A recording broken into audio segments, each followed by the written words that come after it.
স্বভাৱগতভাৱে হওক আমি যিখিনি আচৰণ কৰোঁ সেই আচৰণসমূহ কেৱল কৃষ্ণক অৰ্পণ কৰিলে সেয়ে ভাগৱত ধৰ্ম হৈ পৰে। লৌকিক কৰ্ম আমি কিছুমান লৌকিক কৰ্মত বিশ্বাস কৰোঁ। কিছুমান লৌকিক আমি চোৱা চিতা ধৰক কিবা ঈশ্বৰত বিশ্বাস কৰি কিছুমান আমি বিশ্বাস কৰোঁ। বৈদিক কৰ্ম যিবিলাক বেদ বিহিত কৰ্ম আমি কৰি আছোঁ সেইখিনি আৰু আমি স্বভাৱগতভাৱে জাতিগতভাৱে যাৰ যেনেকুৱা জাতি আমি আমাৰ গাঁওখনৰ পৰিৱেশত যিটো চলে বেলেগ এখন গাঁৱত বেলেগ এটা চলে। গতিকে তেওঁলোকে যেনেধৰণে কৰি আছে কৰি থাকক। এই সকলোখিনি যদি নিত্য নৈমিত্তিক যত জাতি ধৰ্ম আশ্ৰমৰ যত কৰ্ম আশ্ৰমসকলৰ যিখিনি ধৰ্ম বা কৰ্ম আমি নিত্য মানে প্ৰতিদিনে যিখিনি কৰি আহিছোঁ এই সকলোখিনি যদি কৃষ্ণক আমি অৰ্পণ কৰি দিওঁ কি হ'ব মহাভাগৱত ধৰ্ম। কি আছে ভাগৱত ধৰ্ম? ভাগৱত ধৰ্ম মানে ভক্তি ধৰ্ম। ভক্তি ধৰ্ম সেয়াই। গতিকে আমি যিয়ে নকৰোঁ সকলোখিনি ঈশ্বৰত অৰ্পণ কৰিলে হ'ল কেৱল। গতিকে সেই ভাগৱত ধৰ্ম বা ভক্তি ধৰ্মলৈ ৰূপান্তৰিত হৈ যাব। সেই কবি আমাৰ গৰ্বও আহিব পাৰে, অহংকাৰ হ'ব পাৰে। এইখিনি থকা স্বত্বেও কৃষ্ণই কৃপা কৰিব। আমি কিছুমান এৰিব নোৱাৰোঁ। স্বভাৱগতভাৱেই হওক আমাৰ আচৰণ কিছুমান আমি এৰিব নোৱাৰোঁ। আৰু সেইখিনি এৰাৰ কথা কোৱা নাই, জোৰ কৰা নাই কাকো। আমি এৰিব পৰা নাই, নালাগে এৰিব। কিন্তু লগতে আমি ৰাম নাম ধৰিব লাগে। আমি বংশগতভাৱেই হওক বা আমাৰ পূৰ্বপুৰুষৰ পৰম্পৰাগতভাৱেই হওক আমাৰ কৰ্মক্ষেত্ৰতেই হওক আমাৰ স্বভাৱত কিছুমান বেয়া গুণ দেখা যায় বা আমি এৰিব নোৱাৰা কিছুমান গুণ আছে। আৰু সেইখিনি এৰিব নোৱাৰিলে নালাগে এৰিব। পাৰিলেতো ভালেই কথা। যদিও পৰা নাই নালাগে এৰিব, কিন্তু লগতে ৰাম নামটো ধৰক। সেই নামে আমাৰ বেয়া স্বভাৱবিলাক লাহে লাহে লাহে লাহে দাহন কৰি শেষ কৰি পেলাব। নাম হোতাখন পাত শুকান বন খনেকতে দহি কৰে চন।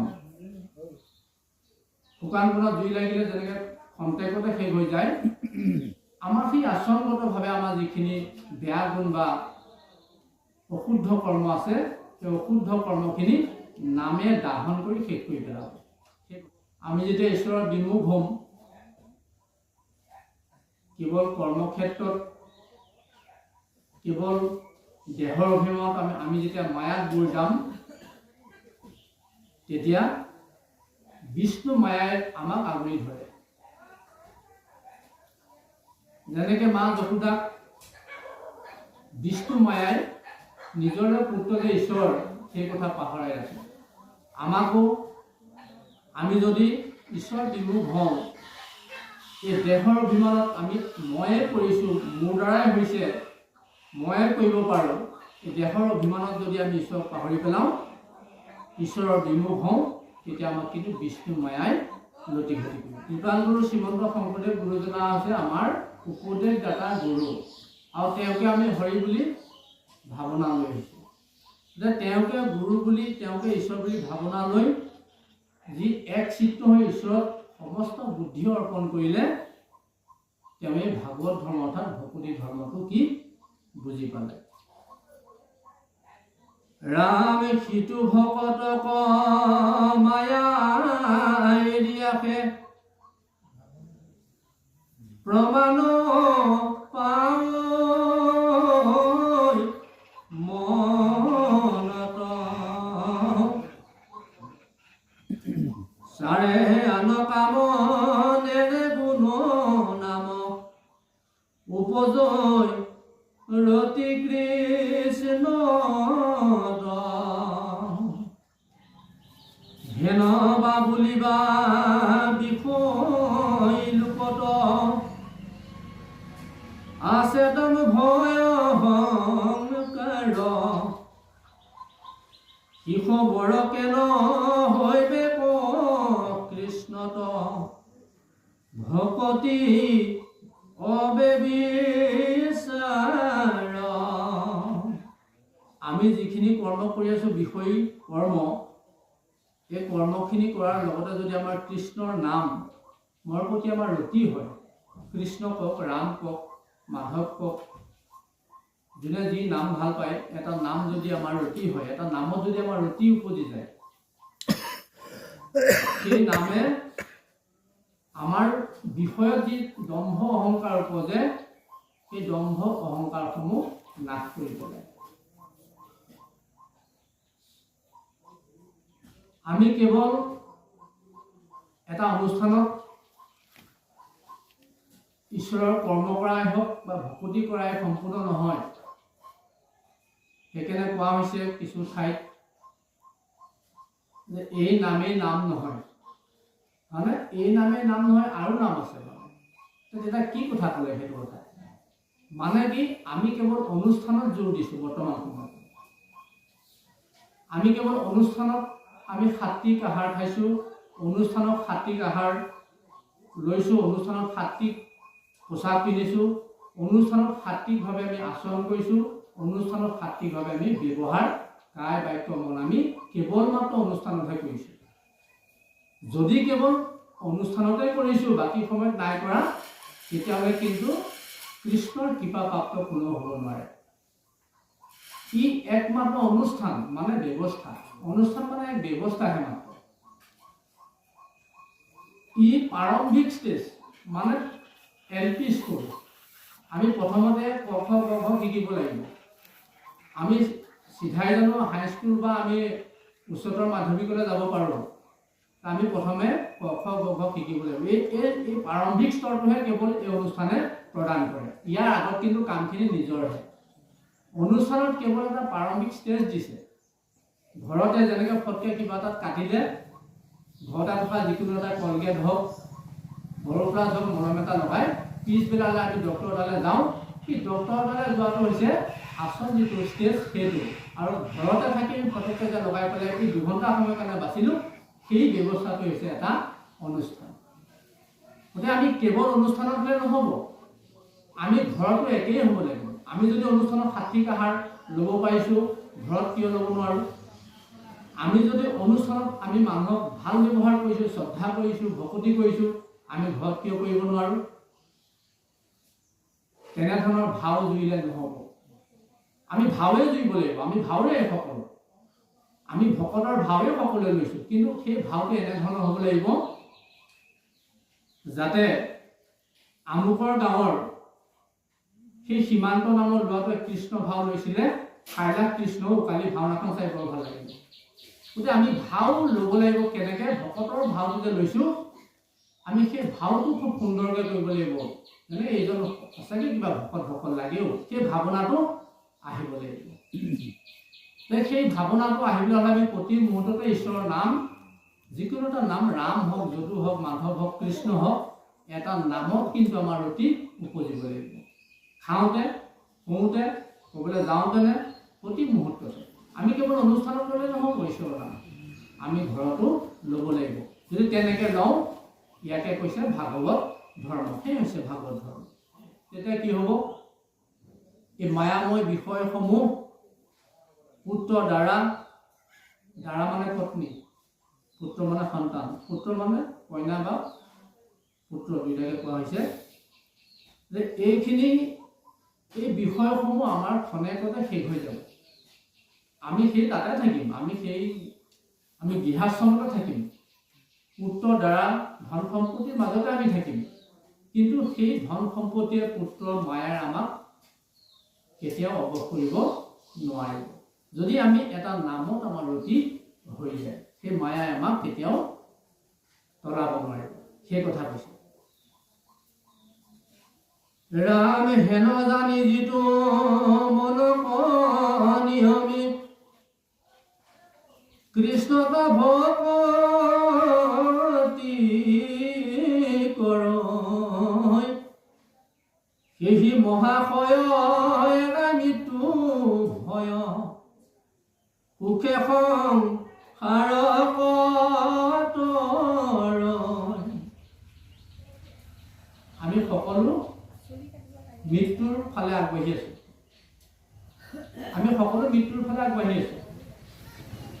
গতিকে সেই মৃত্যুটোক আমি এক মহোৎসৱলৈ ৰূপান্তৰিত কেনেকৈ কৰিম? আমি জানো যে আমি বুঢ়া হৈয়ে মৰিম।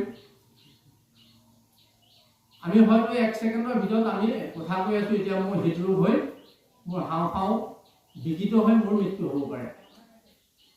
গতিকে প্ৰতি মুহূৰ্ততে আমি ঈশ্বৰৰ নাম কণ্ঠস্থ কৰিব লাগে, অৰ্থাৎ স্মৰণ কৰি থাকিব লাগে। সেইকাৰণে পৰীক্ষিতে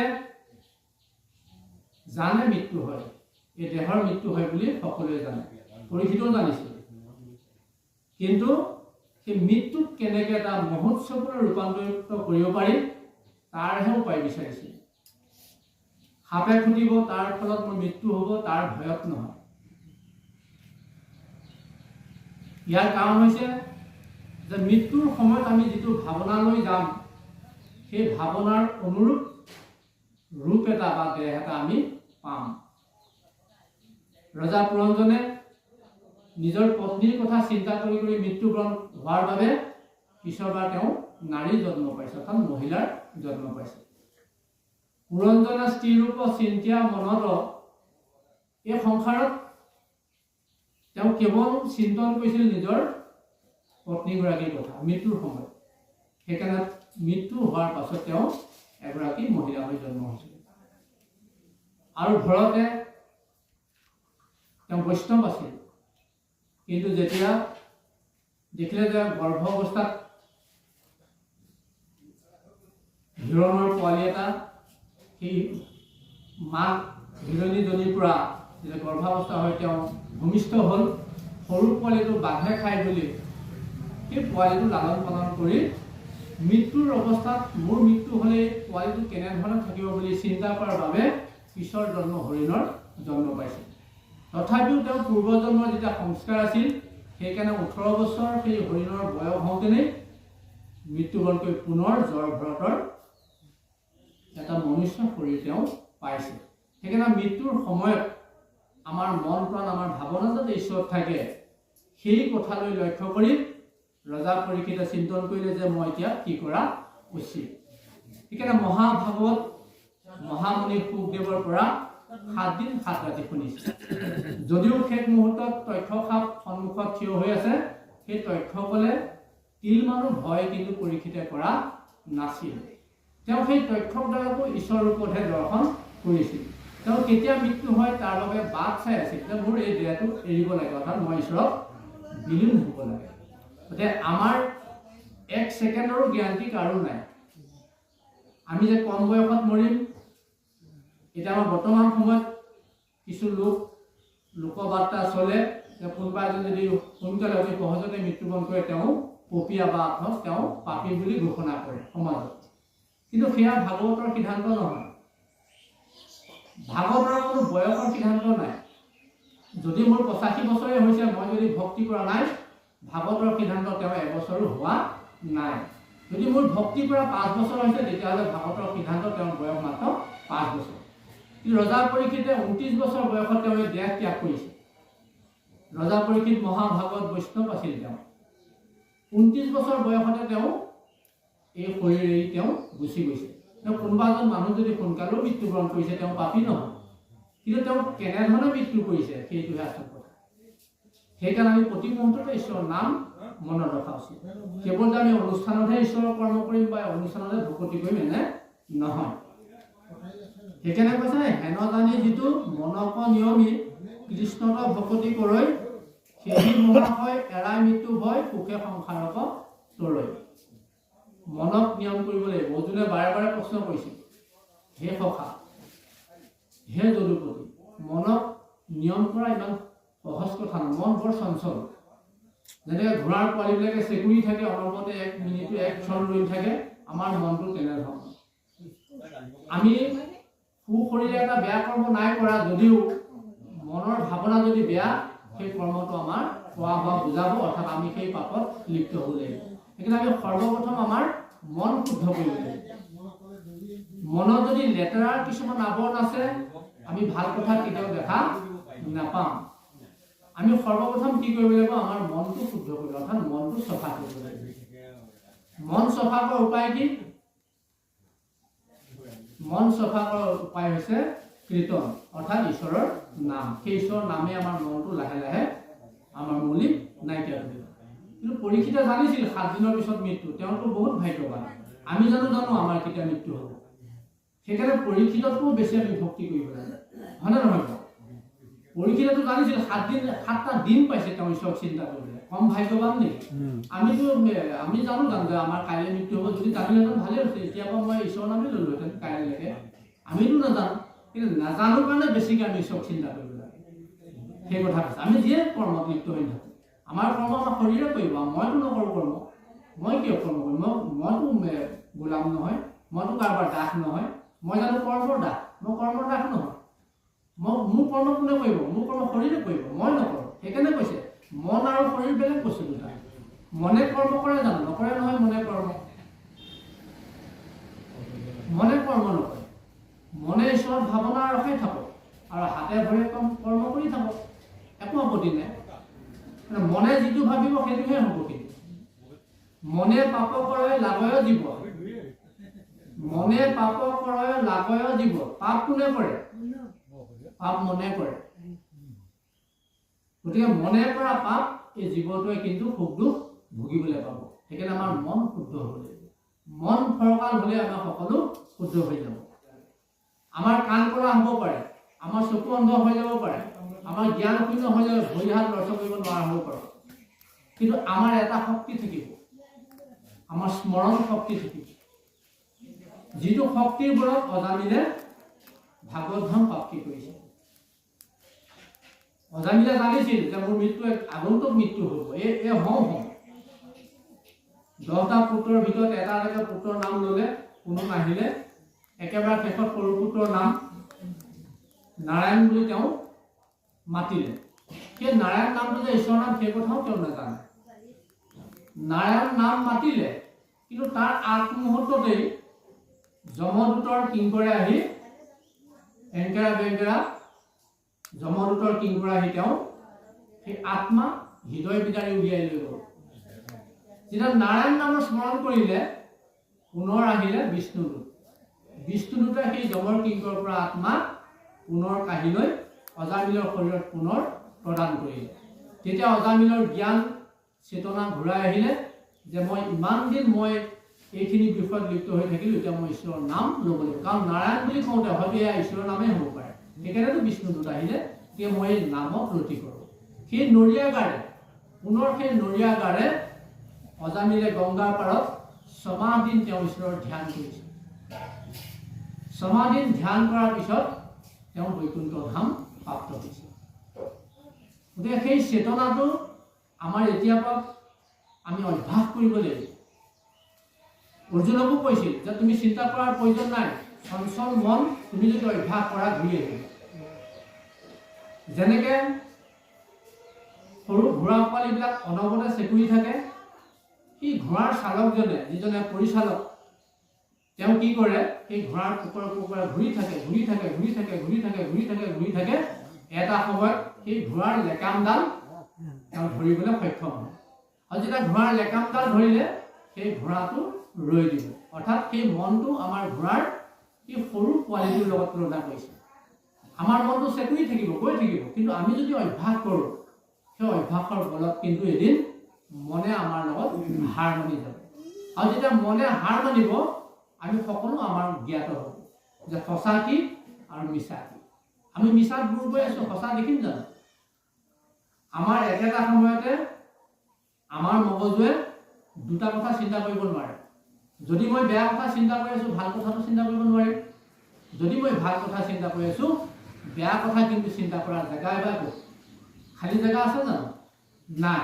আমাৰ চিন্তা এটা সময়ত এটাহে থাকে, হয় ভাল নহয় বেয়া। যদি মই কেৱল ভাল চিন্তা কৰি আছোঁ, ভাল কথা ভাবি আছোঁ, ভাল ভাৱনা লৈ আছোঁ, এই ভালে ভালক পাবগৈ। আৰু যদি মই বেয়াৰ কথা চিন্তা কৰি আছোঁ, বেয়াৰ মন ভাৱনা কৰি আছোঁ, তেতিয়াহ'লে মোক বেয়াৰ ফালেকে মোৰ দিশটো লৈ গৈ থাকিব। এতিয়া আমি প্ৰতিটো কথা সেইকাৰণে পজিটিভকৈ ল'ব লাগে, মানে ধনাত্মক দৃষ্টিভংগী ল'ব পাৰে। এই নাই নোৱাৰিব, নহ'ব, মই নোৱাৰিম, তেনেকৈ নহয়। কিয় নোৱাৰিম?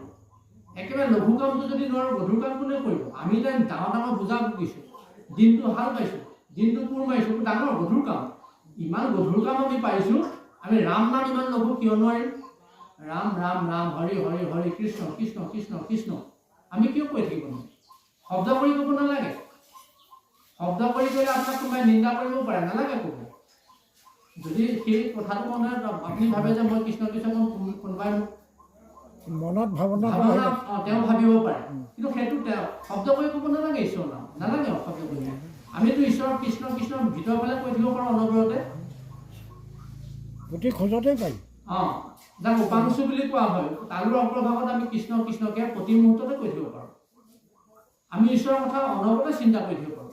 আমাৰ হাত ভৰি কৰ্ম কৰি থাকোঁ, সেই কথাটোহে কৈছে, সেইটোহে কথা কৈছে। আমাক কৰ্মত বাধা দিয়া নাই। অৰ্জুনক কৈছে যে তুমি যুদ্ধ কৰা। যুদ্ধ মানে কি? কৰ্ম কৰা।